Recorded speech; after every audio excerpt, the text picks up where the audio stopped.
बोलिए सद्गुरुदेव भगवान की जय। बोलिए सच्चे दरबार की जय। गुरुर् ब्रह्मा गुरुर्विष्णु अगुरुर्देवो महेश्वर। गुरुर् साक्षात् परम ब्रह्मा तस्मै श्री गुरुवे नमः। तस्मै श्री गुरुवे नमः। समस्त भगवत प्रेमियों को सूचित किया जाता है कि श्री पंचायती अखाड़ा 10 नाम नागा सन्यासी श्री निरंजनी मायापुरी हरिद्वार शाखा इलाहाबाद के संत दिगंबर अखिलेशपुरी इलाहाबाद माघ मेले में पहुंच चुके हैं और उनका धूना लग चुका है। आप लोग सत्संग ध्यान से सुनिए। बोलिए सच्चे दरबार की जय। देखिए यहाँ प्रतिवर्ष की भांति इस वर्ष भी मेला लगा हुआ है। विश्व का सबसे बड़ा मेला होता है ये मेला, विश्व का सबसे बड़ा मेला होता है। यहाँ लोग कल्पवास करते हैं, संत लोग अपनी तपस्या करते हैं, इसलिए कि धरती संत वहाँ टिकते थे जहाँ उनको पर्याप्त जल मिलता था, वही टिकते थे और ब्रह्म ज्ञान की साधना करते थे। इसलिए धरती पवित्र हो गई। जो यहाँ रात में रुकेगा, साधना सुमिरन करेगा, विचरण करेगा, उसके सारे बुरे संस्कार कट जाएंगे, कर्म कट जाएंगे। और गंगा जी का भी महत्व है।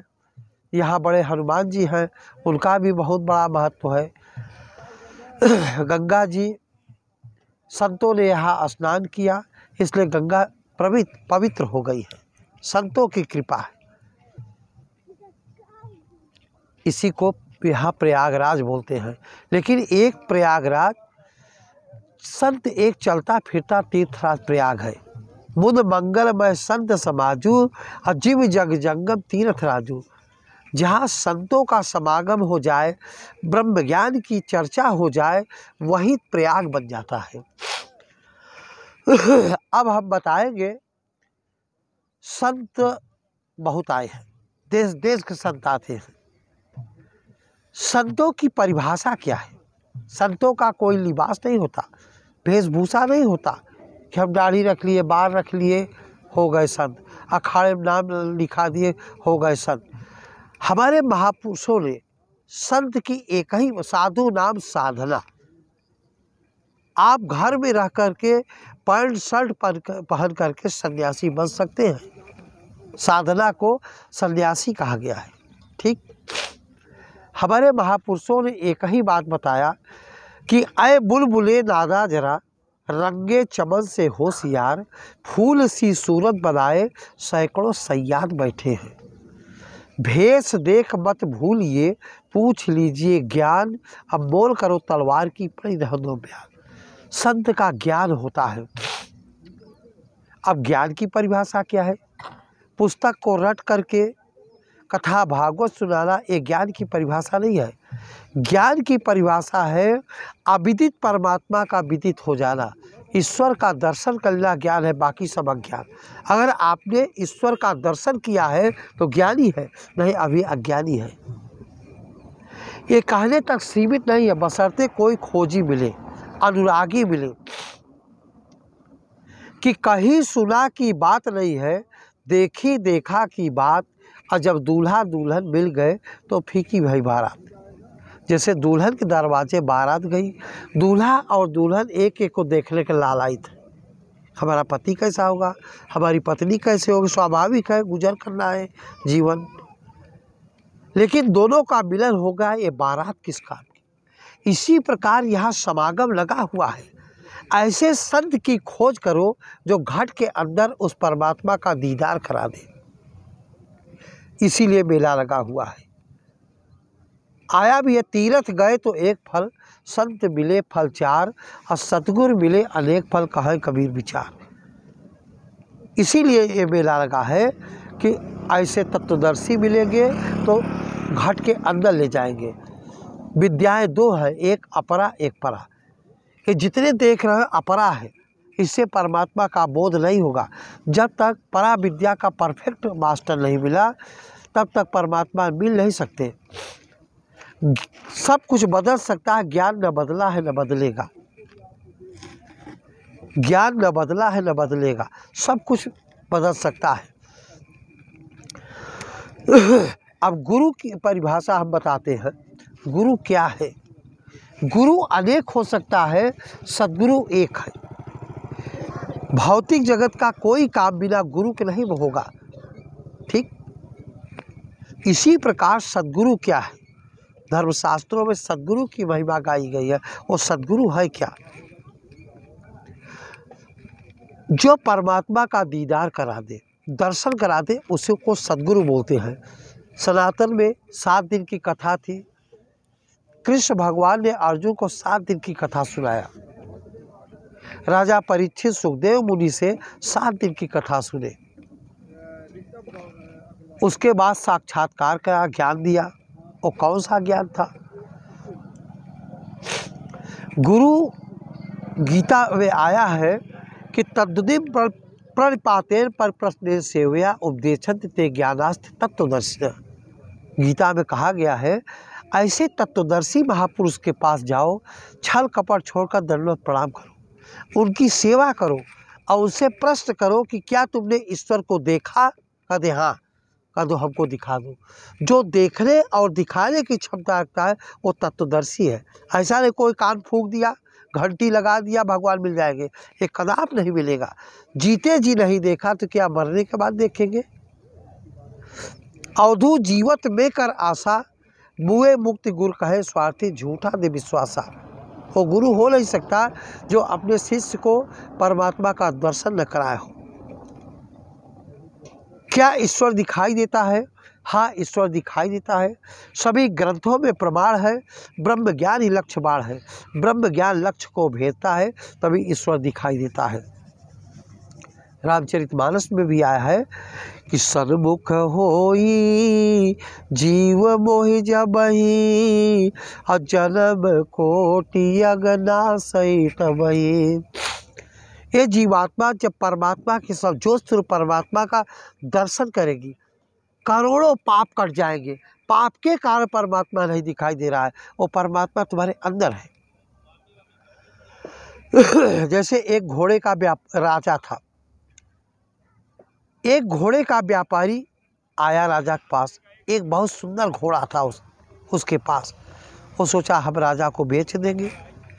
राजा साहब के पास गया, कहा राजा साहब ये घोड़ा ले लीजिए। राजा ने देखा, बड़ा सुंदर घोड़ा था, राजा को पसंद आ गया।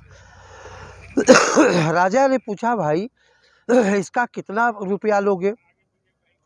घोड़े के व्यापारी ने कहा इसका 1 लाख रुपया लेंगे। राजा ने कहा 1 लाख रुपया हम नहीं देंगे, इसका 75,000 हम दे देंगे। घोड़े के व्यापारी ने कहा हम 1 पैसा भी कम नहीं करेंगे। राजा ने भी कहा हम 1,75,000 से ज़्यादा नहीं दे पाएंगे। बात तय नहीं हुई। कहा तुम लेके जाओ, 1 लाख के बिके तो बेच लेना, और नहीं 75,000 चाहे जब आओगे हम देने को तैयार हो। कुछ ही दिन बाद व्यापारी फिर पहुंचा राजा के पास। कहा राजा साहब घोड़ा ले लीजिए। राजा ने कहा क्या घोड़ा नहीं बिका? कहा नहीं। कहा आप कितने को दोगे? कहा 15 रुपए के दे देंगे। 15 रुपए का। राजा हैरान हुआ, अरे हम 75,000 दे रहे थे तब तो ये देने को तैयार नहीं हुआ, अब 15 रुपए के दे रहा है। कहा घोड़ा ठीक है? कहा हाँ, घोड़ा लेटा हुआ है, घोड़ा न चारा खाता है, न पूँछ हिला रहा है, न लैट्रिन कर रहा है, न पेशाब कर रहा है, घोड़ा लेटा हुआ है। राजा गया देखा तो घोड़ा मर चुका था। राजा ने कहा हम सेठ का भी नहीं लेंगे। अब बताओ, 5 तत्व की शरीर वही विद्यमान थी, उस घोड़े की कीमत थी कि आत्मा की कीमत थी। इसी प्रकार ये जीवात्मा निकल जाएगा, इसका कोई कीमत नहीं होगा। जीवन जल के बुलबुले के समान है, क्षण भंगुर और नाशवान है। अगले तक जीवन बना रहे या ना बना रहे, इसका कोई प्रमाण नहीं है। चतुर चालाक वह है जिसने आत्म कल्याण का रास्ता खोज लिया। मनुष्य का कोई दुश्मन नहीं है। यही आत्मा कभी मित्रवत व्यवहार करती है, कभी शत्रुवत व्यवहार करती है। ठीक, आपका दुश्मन कोई नहीं। आपन करनी पार उतरनी, ये नहीं तुम अकेले आए हो अकेले जाओगे। हमने कल बताया गुरु क्या है। गीता, गुरु परमात्मा, सदगुरु परमात्मा का दीदार करा देता है। भगवान का आविर्भाव रोज होता है, भगवान रोज प्रकट होते हैं, ऐसा नहीं कोई दूसरा देख सके। किसी बिरही अनुरागी के अंतराल में भगवान रोज प्रकट होते हैं। ठीक, वो आत्मा का दर्शन करा देता है, उसको बोलते हैं आत्मिक ज्ञान। ठीक, आत्मिक ज्ञान बोलते हैं। गुरु क्या देता है? सदगुरु कहते किसे हैं? गुरु देता क्या है? जब हम पैदा हुए थे गर्भ से, मुट्ठी बांध के आए थे, इसका मतलब है कुछ लेके आए थे, अब वही आपका भूल गया। ठीक, अब वही लेके जाना है। वो कौन सी वस्तु है? यहाँ कुछ लेने आए हो। लोग कहते हैं संसार में कुछ नहीं, संसार में ही कुछ लेने आए हो। वो क्या चीज़ है? गुरु देता क्या? 4 फल। आप हनुमान चालीसा पहली चौपाई पढ़ते हैं कि श्री गुरु चरण सरोज रज, निज मन मुकुर सुधार, अबरनो रघुबर बिमल जस, जो दायक फल 4। उस गुरु कृपा की चरण कमलों की वंदना है, जो मन रूपी दर्पण को साफ करके 4 फल प्रदान कर दे। और 4 फल क्या है? इसी को लेके जाना है। अगर नहीं मिला, धर्मशास्त्र के अनुसार गुरु नहीं मिला। हो न आत्म ज्ञान गुरु के बिना, हो न आत्म ज्ञान गुरु के बिना, गंगा नहा ले चाहे जमुना नहा ले, गंगा नहा ले चाहे जमुना नहा ले चारों धाम गुरु के बिना, हो न आत्म ज्ञान गुरु के बिना। आत्मिक ज्ञान नहीं होगा। कहा है कि कबीरा निगुरा ना मिले पापी मिले 1000। बिना सद्गुरु के उस परमात्मा को जान नहीं सकते। गुरु आत्मिक ज्ञान प्रदान करता है। लोग कहते 4 धाम कर दिया। 4 धाम का मतलब है कि 4 फल। ठीक, आपका 4 धाम हो गया। लोग को अहंकार होता है कि हम तो 4 धाम कर लिए, 4 धाम कर लिए। जो मिलना था 1000 किलोमीटर दूर चला गया। गंगा नहा ले चाहे जमुना नहा ले, एक गंगा तुम्हारे अंदर है, इगला पिघला सुषुम्ना। उस गंगा में नहाओगे तो आपको मुक्ति मिल जाएगी। सुना होगा, मैं काशी मथुरा बनारस गया, गंगा नहाते हुए ख्याल आ गया, तन को धोया मगर मन को धोया नहीं, तेरे गंगा नहाने से क्या फ़ायदा। ये तन की गंगा है, मुक्ति की नहीं है। घट में है ज्ञान गंगा, उसमें न मारा गोता, तृष्णा के गंदे जल से इस तन को धो रहा है। एक गधा को रोज गंगा नहलाओ, क्या गाय बनेगा? धर्मशास्त्र में आया है, बिन सत्संग विवेक न होई, राम कृपा बिन सुलभ न होई सोई। बिना सत्संग विवेक नहीं जागृत होगा, और राम के बिना सत्संग हो नहीं सकता। ये सबसे बड़ी कृपा है जो यहाँ समागम लगा हुआ है। 4 धाम का मतलब कह रहे हैं, मंदिर में जाले चाहे मस्जिद में जाले, मंदिर में जाले चाहे मस्जिद में जाले, चाहे पढ़ ले वेद पुराण गुरु के बिना, हो न आत्म ज्ञान गुरु के बिना। विश्व में कोई मंदिर मस्जिद गुरुद्वारा तो आपकी शरीर है। हमारे शंकराचार्य ने सर्वप्रथम अंतःकरण में इसको अनुभव किया था। जस्ट मंदिर बना दिया, मस्जिद बना दिया, अनुभव अंदर किया था। ये सब तुम्हारे अंदर हो रहा है। मंदिर में एक ऐसा पंडित जी बैठे हो, एक ऐसा संत बैठा हो जो उसकी प्रक्रिया को जानता हो। ठीक, आप सर्वप्रथम मंदिर में जाते हैं, हाथ जोड़ते हैं, हे परमात्मा कृपा करना। कृपा का अर्थ क्री माने करना, पा माने प्राप्त कर लेना। करोगे क्या? साधना। साधना करके परमात्मा कहते हमको प्राप्त कर लो, और तुम्हारे अंदर है। ठीक, सर्वप्रथम जाते हो, ज्योति को जलाते हो, योग करके ऐसे लगाते हो। यहाँ क्यों लगाया? आँख मूंदते हो, क्यों मूंदा? यहाँ एक नेत्र है, इसीलिए चंदन लगाते हैं, माताएं टिकुली लगाती हैं। यहाँ एक नेत्र है, कब खुलेगी? श्री गुरु पद नख बल गली ज्योति, असुमिरत दिव्य दृष्टि होती। इस नेत्र से परमात्मा नहीं देखा जा सकता। इसके लिए गुरु खोलेगा तीसरी नेत्र, भगवान का रोज दर्शन होगा, रोज देख सकते हो।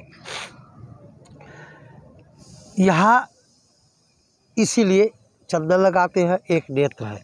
अब ज्योत क्यों जलाते हो? परमात्मा ज्योत स्वरूप है। आया है रामचरितमानस में कि राम भगत चिंता बड़ी सुंदर, अब बसई गरुड़ जाके उर अंतर, परम प्रकाश रूप दिन राती, और नहीं चाहिए कस दिया गिरवाती। राम की भक्ति चिंताओं को हरण कर लेगी। ठीक, लेकिन भक्ति शुरू कब होगी? जब संत मिलेंगे। वो गरुड़, वो परमात्मा तुम्हारे अंदर है। और अंतर परम प्रकाश, परमात्मा का रूप क्या? प्रकाश, ज्योति है। इसलिए ज्योत को जलाते हो। मान लो एक अंधा आदमी कैसे ज्योत का दर्शन करेगा? बिना भूम के महल बना है, ताबे ज्योत उजारी रे, अंधा देख देख सुख पावे, बात बतावे सारी रे। अंधा भी देख रहा है। दूसरा कर्म क्या? वो ज्योत तुम्हारे अंदर जल रही है। ठीक, उस ज्योत के कारण तुम सुंदर लग रहे हो, वही निकल गई, इसको शमशान घाट भेज दिया जाएगा। ठीक, फिर आप जाते हो, शंख बजाते हो, डमरू बजाते हो। हर महापुरुषों ने बजाया। शंकर जी डमरू क्यों बजाया? आज भी कृष्ण भगवान की बांसुरी बज रही है। ऐसा संत हो जो सुना दे। ठीक, ये अनहद नाद का प्रतीक है, इसलिए शंख बजता है। बिना बजाए निज दिल बाजे, ताल मृदंग नगारी रे, बहिरा सुन सुन मस्त होता है, बात बतावे सारी रे। अंदर बज रहा है, इसको बोलते हैं अनहद नाद, ब्रह्मनाद। ये बता रहा है, इसके दायरे से अंतःकरण में जाओ, तुम्हारे अंदर हो रहा है। फिर पंडित जी चरणामृत देते हैं। चरणामृत क्यों देते हैं? ये अमृत का संकेत है। आपके अंदर अमृत है। कुंभ में अमृत, जहाँ जहाँ कुंभ लगाता है वहाँ अमृत की शोध करने आते हैं। अमृत मिल गया तो काम बन गया, नहीं तो कुछ काम बना नहीं। अमृत तुम्हारे अंदर है। हर मजहब में नाम अलग अलग है। जैसे चिराग बोलते हैं मुसलमान, अमृत को आबे हयात बोलते हैं, सिख हॉली वाटर बोलते हैं, हम कभी कहीं कहीं अमृत बोलते हैं। ये तुम्हारे घाट के अंदर भरपूर है, जिसके पीने से जवानी आ जाएगी। ठीक, जवान हो जाओगे और अमर हो जाओगे, वो तुम्हारे घट के अंदर है।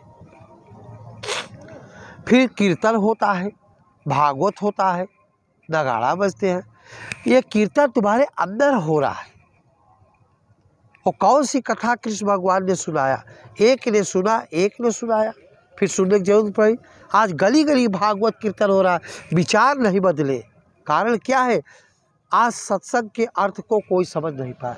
ये हमारे महापुरुषों का निजी अनुभव है, जो पढ़ पढ़ के सुना रहे हैं। उसका क्या अनुभव है? कुछ भी नहीं है। इसलिए वो कथा तुम्हारे 84 चक्कर में ले जाएगी।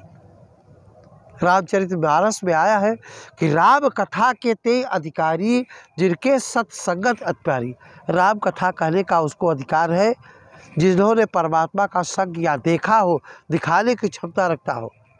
जब तक सत्य के साथ संग नहीं हुआ, कथा हो नहीं सकती। बिन सत्संग विवेक न होई, राम कृपा बिन सुलभ न सोई। ठीक, ये चीज़ है। पढ़ वेद अंदर की बात है, ईश्वरी भाषा। जब साधना बैठेंगे जो अनुभव होता है उसी को वेद कहते हैं। वेद की कोई पुस्तक नहीं है, ठीक। आपके अंदर वेद प्रकट हो जाएगा जब धर्म को जानोगे, और धर्म के 10 लक्षण अपने आप प्रकट हो जाएगा।